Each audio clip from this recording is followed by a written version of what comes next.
How does coffee and caffeine actually affect your productivity? How caffeine works. Most people drink coffee for a jolt, to jumpstart their day or to carry them through a midday slump. Others drink it to try and stay on task, which is why you see so many people in coffee shops around the globe with computers, hard at work, or a communal coffee pot in nearly every corporate break room. Caffeine is the most widely consumed psychoactive drug in the world, and there's a reason for that. It does its job and it does it well. But how does it work?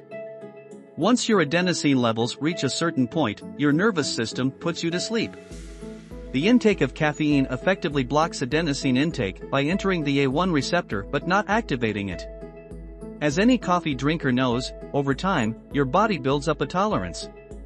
To get the same effect from coffee, or any other caffeine source, for that matter, you must drink more, or else face a pounding headache by noon. So does the caffeine affect productivity? Time and again, caffeine proves to be a powerful and efficient stimulant.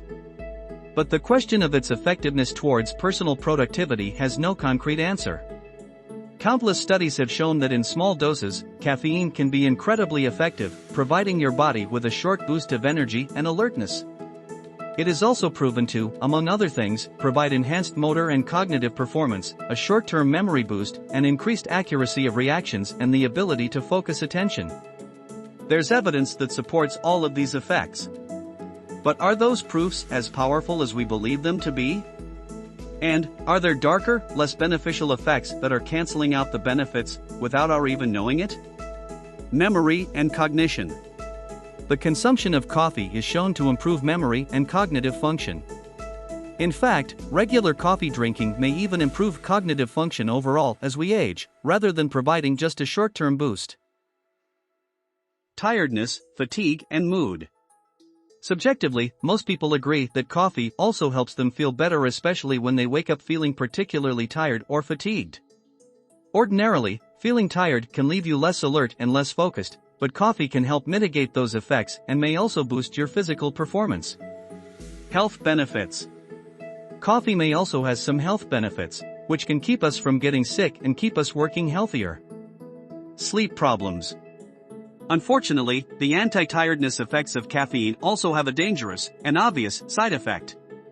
The effects of caffeine last for several hours. Depending on the individual, so consuming coffee even within 8 hours of bedtime can interfere with your ability to sleep that night. Anxiety and restlessness. Caffeine stimulates the production of adrenaline, the fight-or-flight chemical in the brain that's usually produced as a result of stress. Physical dependency. Don't forget that caffeine is still a drug and that your brain can become physically dependent on it. Realize, too, that you'll become more tolerant to caffeine over time, resulting in slightly decreased effects. So, does caffeine help or hurt you? For the most part, it's clear that caffeine will improve your productivity. It's ideal for boosting cognitive function, lightening your mood and improving your health, and it can help you feel less tired on those long work days. That is all. Thanks for watching.